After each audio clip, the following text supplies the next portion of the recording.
الحمد لله رب العالمين والصلاة والسلام على أشرف الأنبياء والمرسلين وعلى آله وصحبه ومن تبعهم بإحسان إلى يوم الدين أما بعد. اللہ تعالیٰ کا فضل و کرم ہے، اس کا احسان ہے کہ ہم لوگ عقیدے کی کتاب شرح ثلاثۃ الاصول ہم پڑھ رہے ہیں۔ اللہ کی توفیق سے، اس کے کرم سے، احسان سے آج ہم پڑھنے جا رہے ہیں صفحہ نمبر 50/3، پیج 53۔ تو اس میں سب سے پہلے متن میں ہمارے پاس ہم لوگ متن پڑھیں گے، یعنی شیخ کی جو اصل عبارت کتاب کی ہے اسے پڑھیں گے، جیسے ہمارا قاعدہ ہوتا ہے ہمیشہ ہم لوگ شیخ محمد بن عبد الوہاب رحمہ اللہ جو باتیں لکھے ہیں پہلے اسے پڑھتے ہیں، پھر شرح، نیچے شرح پڑھتے ہیں جو شیخ ابن عثیمین کی شرح ہے۔ سب سے پہلے اوپر کی عبارت ہے قال ابن کثیر رحمہ اللہ تعالی الخالق لهذه الاشیاء هو المستحق للعبادہ۔ ابن کثیر رحمہ اللہ فرماتے ہیں، ابن کثیر کون ہے؟ نیچے آپ کے سامنے عبارت آئے گی، ہم گزشتہ مرتبہ بھی پڑھ چکے ہیں۔ کہا الخالق لهذه الاشیاء هو المستحق للعبادہ، اوپر فٹ نوٹ نمبر 1 ہے رحمہ اللہ تعالی، اسی کو نیچے ہم دیکھتے ہیں کہ یہ ابن کثیر کون ہے۔ ان کی تفسیریں آپ پڑھتے ہیں، ماشاءاللہ تفسیر ابن کثیر بہت ہی مشہور ہے، وہ لوگ اسے پڑھتے ہیں۔ کہا کہ ہو عماد الدین، ان کا نام عماد الدین ہے، نیچے فٹ نوٹ میں دیکھیے۔ ابو الفدا ان کی کنیت ہے، ابو الفدا اسماعیل بن عمر القرشی الدمشقی الحافظ المشہور صاحب التفسیر والتاریخ۔ انہوں نے بہت ساری تفسیر کی کتابیں لکھی ہیں، تاریخ کی کتابیں لکھی ہیں۔ من تلامید شیخ الاسلام ابن تیمیہ، ابن تیمیہ رحمہ اللہ کے شاگردوں میں سے ہیں۔ توفی سنۃ 74 و700، 770 پر 4 سن ہجری میں ان کا انتقال ہوا۔ تو ان کی بات انہوں نے نقل کی، الخالق لهذه الاشیاء، جس نے ان چیزوں کو پیدا کیا ہے۔ وہ چیزیں کون سی ہیں؟ پچھلے صفحے پر آپ نے پڑھا، ایک مرتبہ صفحہ نمبر 52 پر آپ جائیں تو آپ کو معلوم ہوگا کہ کیا کیا چیزیں اللہ تعالی نے پیدا کی ہیں۔ تو کہا کہ زمین جس کو فرش بنایا، جعل لکم الارض فراشا والسماء بناء، آسمان کو اونچا بنایا، وَأَنزَلَ مِنَ السَّمَاءِ مَاءً، آسمان سے بارش نازل فرمائی، فَأَخْرَجَ بِهِ مِنَ الثَّمَرَاتِ رِزْقًا لَكُمْ، اور اس بارش سے اچھے اچھے میوے تمہارے لیے پیدا فرمائے۔ تو ان چیزوں کا جو خالق ہے، جس نے ان کو پیدا کیا ہے، وہی مستحق عبادت ہے۔ سبحان اللہ! انسان کتنے ایسے ہیں، جاہل ہیں، نادان ہیں، کیسی پیشاب پاخانہ کرنے والے لوگوں کے سامنے جھک جاتا ہے، چاٹتا ہے، پیر چومتا ہے، ہاتھ چاٹتا ہے۔ سبحان اللہ! اللہ تعالی جو خالق کائنات ہے، خالق ارض و سما، جس کا احسان بندوں پر ہے، ویسے اللہ تعالی کی عبادت کرنی چاہیے۔ پھر ہم چلتے ہیں پیج نمبر 50/3 پر، جس میں ہم عبارت پڑھیں گے شیخ محمد بن عبد الوہاب رحمہ اللہ کی، جس میں کہا وَأَنْوَاعُ الْعِبَادَةِ الَّتِي أَمَرَ اللَّهُ بِهَا مِثْلُ الْإِسْلَامِ وَالْإِيمَانِ وَالْإِحْسَانِ، وہ آگے صفحے پر آئے گی، بات یہاں تک ہم پڑھتے ہیں۔ کہا وَأَنْوَاعُ الْعِبَادَةِ، types of عبادہ، نوع، kind، type، عبادت کی قسموں میں سے التی امر اللہ بہا، جس کے کرنے کا حکم اللہ تعالی نے دیا ہے، مثل الاسلام والایمان، اسلام، ایمان، احسان، یہ ساری عبادت کی قسمیں ہیں۔ تو عبادت کے ٹائپ ہیں، جیسے یہاں فٹ نوٹ نمبر 2 ہے، اس کو ہم پڑھتے ہیں نیچے۔ دیکھیے فٹ نوٹ نمبر 2 کیا ہے، کہتے ہیں فٹ نوٹ نمبر 2 میں، لما بین المؤلف رحمہ اللہ تعالی، جب مؤلف رحمہ اللہ نے اس کو بیان کیا کہ ہم پر، مؤلف کے معنی ہیں شیخ محمد بن عبد الوہاب رحمہ اللہ، انہوں نے جب بتایا کہ کیا چیز ہم پر واجب ہے، ہم پر واجب ہے کہ ان نعبد اللہ، ہم اللہ تعالی کی، اکیلے اللہ کی عبادت کریں، وحدہ لا شریک لہ، اللہ کے ساتھ کوئی شریک نہیں۔ بین فیما یاتی شیئا من انواع العبادہ، انہوں نے بیان کیا کہ عبادت کئی ٹائپ کی ہوتی ہے، کئی قسم کی ہوتی ہے۔ وانواع العبادہ، عبادت کے نوع، قسمیں، ٹائپ، کائنڈ کیا کیا ہیں، مثل الاسلام والایمان والاحسان، اگر آپ کو کوئی کہے کہ دین کس چیز کا نام ہے تو آپ کہیں گے کہ دین تو بس انہی تینوں چیزوں کا نام ہے، اسلام، ایمان، احسان۔ وهذه الثلاثة، الاسلام والایمان والاحسان، ہی الدین، یہی تو دین کہلاتا ہے، اسلام، ایمان، احسان، یہ دین کا مجموعہ ہے، اسی کو دین کہتے ہیں۔ جیسے کہ انہوں نے بتایا ہے، کما جاء ذلك فيما رواه مسلم من حدیث عمر بن الخطاب رضی اللہ عنہ، جیسے کہ عمر بن خطاب رضی اللہ تعالی عنہ کی حدیث میں آیا ہے، صحیح مسلم کی روایت ہے، حدیث کی عبارت ہے، عربی میں انہوں نے حدیث کو نقل کیا، نقل کرتے ہوئے کہا، بینما، ہم لوگ ایک دفعہ ایسا ہوا کہ ہم لوگ اللہ کے نبی صلی اللہ علیہ وسلم کے ساتھ بیٹھے ہوئے تھے، بینما نحن عند رسول اللہ صلی اللہ علیہ وسلم ذات یوم، ایک دن ہم لوگ بیٹھے ہوئے تھے اللہ کے نبی صلی اللہ علیہ وسلم کے ہمراہ ساتھ، اذ طلع علینا رجل، اچانک ہمارے پاس ایک آدمی آئے، شدید بیاض الثیاب، ان کے کپڑے بڑے سفید تھے، انتہائی سفید کپڑے پہنے ہوئے آئے،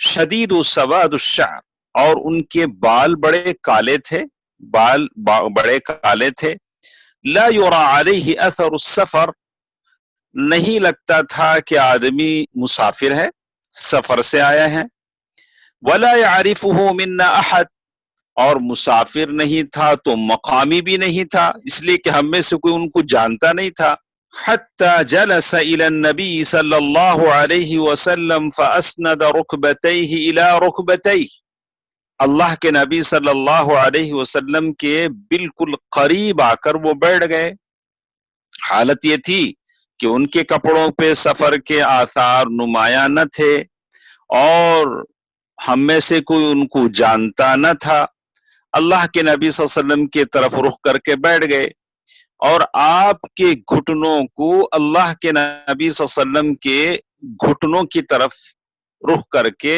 موڑ کر دو زانو ہو کر بیٹھ گئے، اور پھر اپنی ہتھیلیوں کے بارے میں کہا، وَوَضَعَ كَفَّيْهِ عَلَى فَخِذَيْهِ، اور اپنے ہتھیلیوں کو یا تو اپنے رانوں پر رکھا یا تو اللہ کے نبی صلی اللہ علیہ وسلم کے رانوں پر رکھا۔ کہتے ہیں پھر انہوں نے کہا، یا محمد صلی اللہ علیہ وسلم، آنے والے نے کہا، یا محمد اخبرنی عن الاسلام، اے محمد مجھے اسلام کے بارے میں بولیے، بتائیے اسلام کس کو کہتے ہیں، اسلام ہے کیا، اسلام کیا چیز ہے؟ رسول اللہ صلی اللہ علیہ وسلم نے فرمایا، الاسلام ان تشہد ان لا الہ الا اللہ وان محمد الرسول اللہ، اسلام تو یہ ہے کہ تم گواہی دو کہ ایک اللہ کے سوا کوئی سچا معبود نہیں اور محمد صلی اللہ علیہ وسلم اللہ کے سچے رسول ہیں۔ وَتُقِيمَ الصَّلَاةَ اور دن میں 5 وقت فرض نماز قائم کرو۔ تقیم پڑھنے کی بات نہیں ہے، قائم کرنے کی بات ہے۔ وَتُؤْتِ الزَّكَاةَ اور اگر تو صاحب نصاب ہے، ہر ایک سے تو ایسا نہیں بول سکتے کہ بھائی زکوٰۃ دو، آدمی یا تو زکوٰۃ لینے والا ہوتا ہے یا تو زکوٰۃ دینے والا ہوتا ہے۔ اگر آدمی صاحب نصاب ہے تو سال میں ایک بار اپنے مال سے فرض زکوٰۃ ادا کرے۔ وَتُؤْتِ الزَّكَاةَ وَتَصُومَ رمضان اور تم رمضان کے روزے رکھو، سال میں ایک بار رمضان کے فرض روزے رکھو۔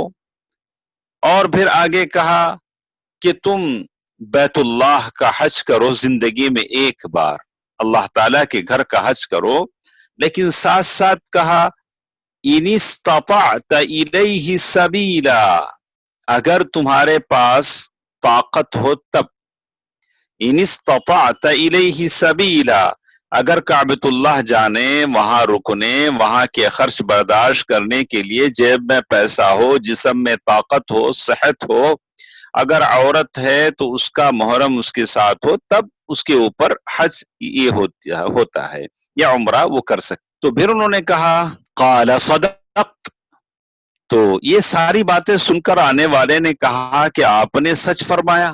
عمر رضی اللہ تعالیٰ عنہ کہتے ہیں قال کے معنی ہے عمر رضی اللہ تعالیٰ عنہ کی تو بات ہے، کہتے ہیں فعجبنا له يسأله ويصدقه، کہتے ہیں کہ ہمیں بڑا تعجب ہوا، یہ اجنبی شخص unknown person آپ سے پوچھتا بھی ہے، پھر تصدیق خود ہی کرتا ہے، سوال بھی پوچھتا ہے اور پھر کہتا ہے کہ آپ نے بالکل صحیح کہا۔ پھر اس آنے والے شخص نے کہا کہ فاخبرنی عن الایمان، آپ ہمیں ایمان کے بارے میں بتلائی۔ پہلے انہوں نے پوچھا تھا اسلام کے بارے میں، فاخبرنی محمد اخبرنی عن الاسلام، اسلام کے بارے میں بتائیے۔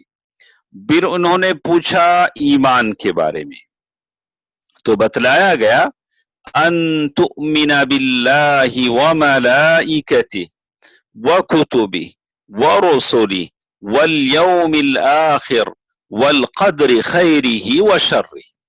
اللہ کے نبی صلی اللہ علیہ وسلم نے جب ایمان کے بارے میں پوچھا تو بتایا کہ یہ کہ تو ایک اللہ پر، ان تؤمن باللہ وملائکتہ اس کے فرشتوں پر، وکتبہ اور اس کی کتابوں پر، ورسلہ اور اس کے رسولوں پر، کہا کہ ایک اللہ پر، اس کے فرشتوں پر، اس کے کتابوں پر، اس کے رسولوں پر، والیوم الآخر اور آخرت کے دن پر ایمان لائے، اور ساتھ ساتھ کہا وَتُؤْمِنَ بِالْقَدْرِ خَيْرِهِ وَشَرِّهِ، وَتُؤْمِنَ بِالْقَدْرِ خَيْرِهِ وَشَرِّهِ، اور ساتھ ساتھ اس بات پر بھی ایمان لائے کہ تقدیر کے اچھے اور برے، یعنی ہر معاملے کے اچھے اور برے کے فیصلے پر کہ یہ فیصلہ اللہ کی طرف سے ہوتا ہے۔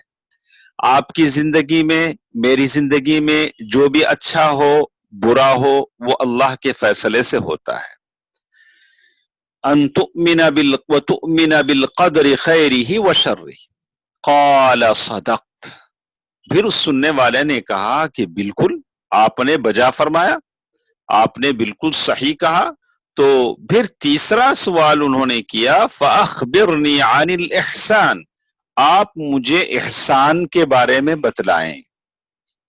تو اللہ کے نبی صلی اللہ علیہ وسلم نے فرمایا ان تعبد اللہ کأنک تراہ، ان تعبد اللہ کأنک تراہ فإن لم تکن تراہ فإنہ یراک۔ اللہ کے نبی صلی اللہ علیہ وسلم نے فرمایا کہ تم اللہ تبارک و تعالی کی ایسی عبادت کرو، ان تعبد اللہ، ایسا کہ گویا کہ تم اسے دیکھ رہے ہو، یعنی اللہ